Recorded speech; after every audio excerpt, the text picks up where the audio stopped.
Olá a todos, sou Marcela Rocha, economista-chefe da Principal Asset Management no Brasil, e hoje nós falaremos a respeito do cenário macroeconômico ao longo do mês de março. Como sempre, começaremos com a cena global e depois passaremos para a discussão do cenário doméstico.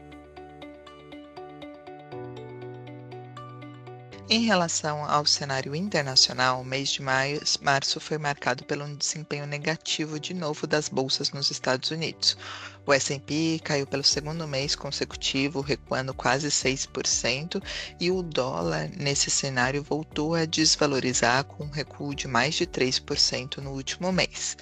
A novidade é que no mês de março a gente não teve um descolamento tão grande assim de outros países em relação aos Estados Unidos.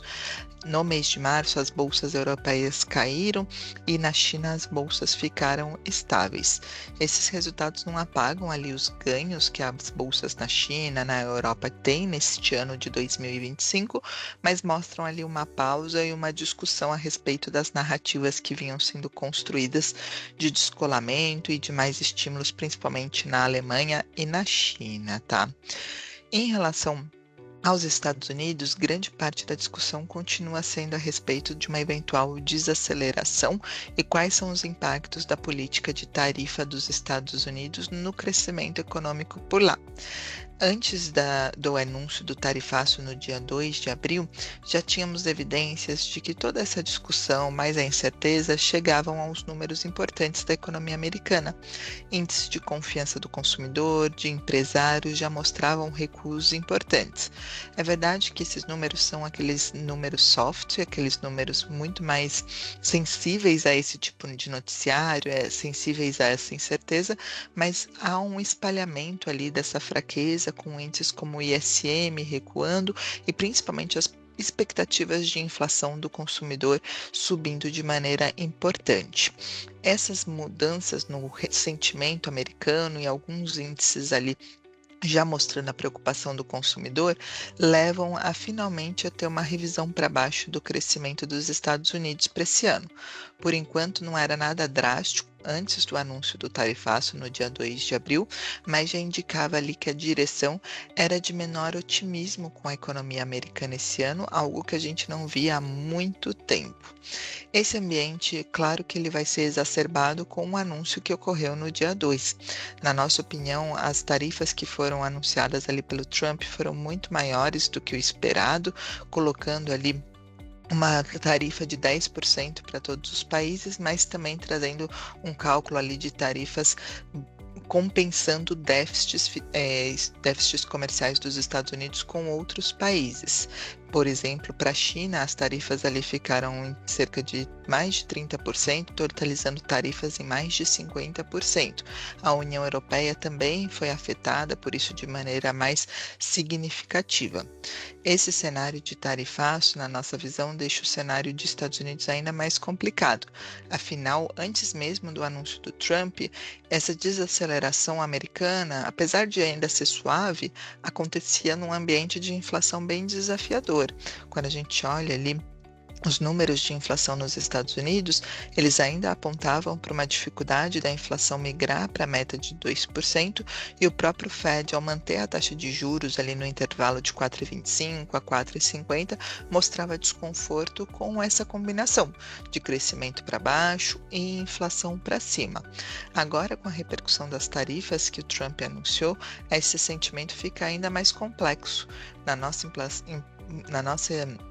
interpretação, essas tarifas devem jogar o crescimento americano para um patamar muito mais baixo, colocando a chance de recessão de maneira muito mais significativa, e devem levar a inflação a uma reaceleração, ficando muito acima da meta. Isso traz uma posição desconfortável para a política monetária, e por mais que lá o mandato seja dual, parece que o Fed precisaria ver ali a magnitude do impacto dessas tarifas antes de reagir de maneira precaucionária. Claro que o Fed também tem que aguardar os desdobramentos desse anúncio do Trump. É tudo muito recente, mas ainda existem dúvidas de quais serão eventuais negociações, se vão haver acordos ali intermediários, se pode haver ali uma suavização dessas tarifas. Mas a verdade é que enquanto não tem uma mudança do que foi anunciado, o balanço para Estados Unidos fica muito mais complicado, com crescimento baixo, eventual recessão e inflação bem acima da meta, com o Fed precisando de tempo ali para reavaliar, mas potencialmente cortando mais a taxa de juros. Só que a verdade é que esse cenário para Estados Unidos complexo também se espalha para outras regiões. Como eu comentei, na Europa, a gente ainda não tem sinais ali de reaceleração do crescimento e agora, com o aumento das tarifas, a gente tem uma dúvida muito maior sobre esse ritmo. Talvez o que importa agora é que se a Europa, principalmente a Alemanha, já estava disposta a gastar, disposta a mudar suas regras fiscais para impulsionar o crescimento, essa nova rodada de aumento de tarifas por parte do Trump deve levar ali a uma implementação até de gastos maior na Europa, com impactos mais duradouros. O mesmo pode ser dito de China. A China tem apresentado ali sinais melhores de crescimento, já tem mostrado ali disposição para maior impulso fiscal, mas havia muitas dúvidas sobre o compromisso com essas medidas, quais setores seriam incentivados e se isso teria impacto tão relevante para o crescimento. Acho que agora, com o anúncio do Trump sobre essas tarifas recíprocas, acho que com a China retalhando de maneira muito rápida, mostra que o governo chinês vai focar ali em medidas para estimular o consumo, a indústria local e tentar suavizar os impactos dessa tarifa para a atividade. Então, o resto do mundo todo também com chance de forte desaceleração do crescimento, essa combinação de tarifas do Trump traz desafios, mas além da gente entender como as negociações irão correr, é importante ver quais políticas econômicas cada país vai adotar. Mas definitivamente esse é um ambiente de maior cautela, de maior aversão ao risco, na nossa opinião, o que faz com que o crescimento das economias que já estavam fragilizados fiquem ainda mais vulneráveis. Na nossa avaliação, as respostas, tanto sobre as tarifas como respostas fiscais e monetárias, vão ser fundamentais, mas enquanto isso, um cenário ali adverso para economias emergentes deveria ocorrer. É verdade que países como o Brasil não foram os mais afetados pelas tarifas do Trump, no relativo ali Brasil e outros países da América Latina não tiveram taxas de tarifas tão fortes assim, mas isso para a gente não inviabiliza esse cenário mais adverso por conta dos efeitos secundários, né? Se nós falamos em recessão global, recessão guiada ali por Estados Unidos, isso faz com que as condições financeiras fiquem mais apertadas, isso faz com que o dólar possa se fortalecer e que haja menos fluxo para países emergentes. Além disso, a gente acabou de falar do impacto de China. Por mais que emergentes como o Brasil e aqui na América Latina não tenham sido tão afetados por tarifas, a China ali e todos os países da Ásia com tarifas altas e com chance de uma desaceleração mais abrupta de crescimento afetam commodities que nos afetam diretamente também, tá? O mês de março, inclusive, foi marcado por um bom desempenho aqui dos nossos ativos de risco. As taxas de juros continuaram marcando ali 15% para a Selic no final do ciclo, mas o real voltou a valorizar um pouquinho e o Ibovespa principalmente teve um desempenho bom, subindo mais de 6% no mês. Na nossa avaliação, esse desempenho aqui local tem um componente global importante, porque a gente falou que março foi um mês de dólar mais fraco, nós falamos ali que foi um mês que teve um pano de fundo ali para essas moedas em relação ao dólar mais favoráveis e até as bolsas de emergentes ficaram mais resilientes, não subiram tanto, mas não tiveram uma performance tão ruim assim como nos Estados Unidos. Só que além dessa cena global não ser tão negativa, a gente voltou a ver fluxo para o Brasil, os dados da B3 mostram ali fluxo do investidor estrangeiro para a nossa bolsa e aqui internamente não houve nenhum fator catalisador para trazer um pessimismo ou problemas idiosincráticos. O que nós tivemos aqui? Pelo lado fiscal, que é o nosso principal ponto de preocupação, é o nosso calcanhar de Aquiles, o que nós tivemos foi o anúncio ali da proposta da isenção do imposto de renda para quem ganha até R$ 5.000. Essa era uma promessa de campanha do governo e foi a inclusão dessa promessa lá no anúncio do pacote fiscal em dezembro que levou a uma grande deterioração dos nossos ativos de risco. Ainda continua sendo uma preocupação como o governo vai financiar essa isenção, mas a verdade é que o governo foi bem sucedido ali em apresentar alternativas para compensação. Claro que há um grande desafio político em aprovar essas medidas, mas houve também o alívio de não ter sido usado esse anúncio como uma inovação, como mais um ponto de perda de credibilidade. Vamos acompanhar a discussão do imposto de renda no Congresso, ver quais são as resistências e como essa compensação eventualmente será aprovada. Mas o lado bom é que não houve uma tentativa ali do governo de vir com medidas questionáveis, vir com medidas ali de baixa credibilidade, e houve uma preocupação no primeiro momento em trazer um impacto fiscal nulo. E aí, enquanto a gente aguarda essa discussão toda no Congresso, do ponto de vista econômico, as dúvidas sobre a desaceleração do crescimento local continuam, né? A gente ainda segue com números de confiança fracos aqui no Brasil.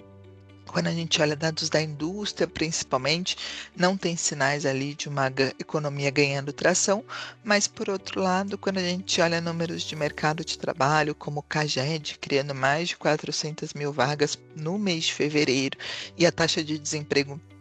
ainda mostrando ganhos de salários reais, e principalmente uns dados de consumo, né, como o Fenabrave, ali indicando recuperação também em março, a gente ainda não consegue cravar que é uma desaceleração grande da economia e que é uma perda de tração significativa da atividade.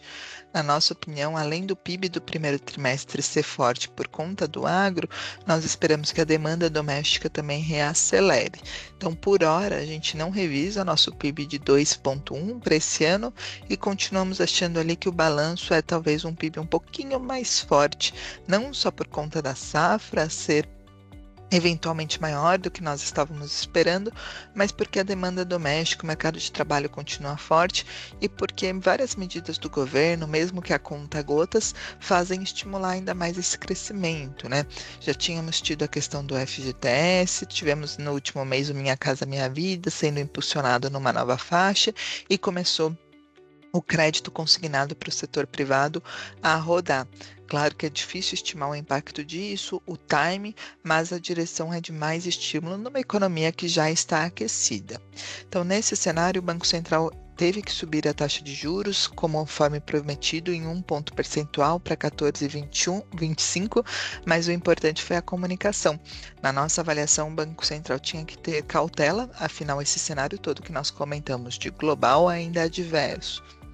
de fiscal sem nenhuma melhora e atividade, inflação e expectativas deterioradas, o Banco Central não podia, na nossa opinião, dar nenhum sinal ali de que o ciclo estava próximo ao fim ou que havia uma discussão sobre esse 14,25 já ser suficiente. E, de fato, o Banco Central manteve um tom duro, na nossa opinião, além do balanço de riscos continuar assimétrico, sua projeção seguiu bem acima da meta, em 3,9, e o mais importante, ele deu um guidance para a próxima reunião, falando que um novo aumento é necessário, mas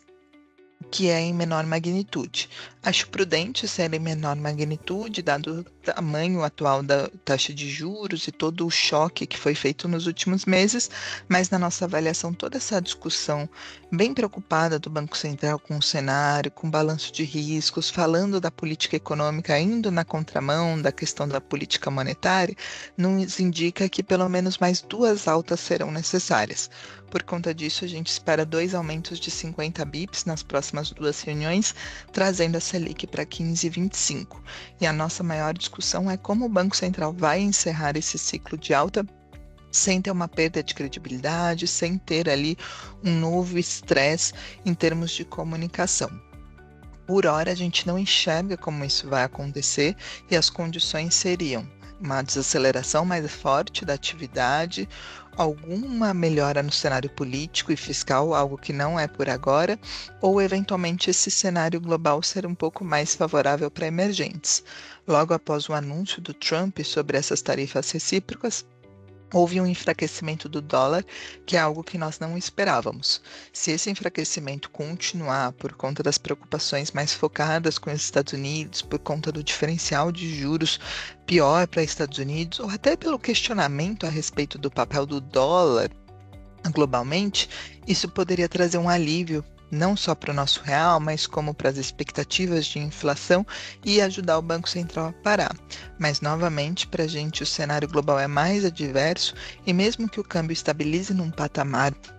mais forte, ainda assim é um cenário bem complicado de política monetária, afinal a economia está bem aquecida e as expectativas desancoradas. Então, caso ele venha parar daqui 2 reuniões, teria que parar com uma linguagem dura, uma linguagem falando que isso é mais uma pausa do que fim de ciclo e que não hesitaria em retomar o cenário de alta caso fosse necessário. Então, em resumo, apesar de nós vermos os ativos domésticos melhorando, a gente ainda tem muita incerteza, né? O global, como a gente falou, o Brasil saiu relativamente melhor ali dessa tarifa do Trump anunciada, mas a gente acha que o ambiente é de condições financeiras mais apertadas e aqui no âmbito doméstico, dúvidas fiscais, desancoragem das expectativas de inflação e, claro, todo um risco político por conta da proximidade com as eleições do ano que vem, num ambiente que o governo tem baixa popularidade, como as últimas pesquisas mostram. Esse foi o nosso cenário do mês de março. Quaisquer dúvidas estamos à disposição, somente entrando em contato com a nossa área de economia ou a nossa área comercial. Muito obrigada e até o próximo mês.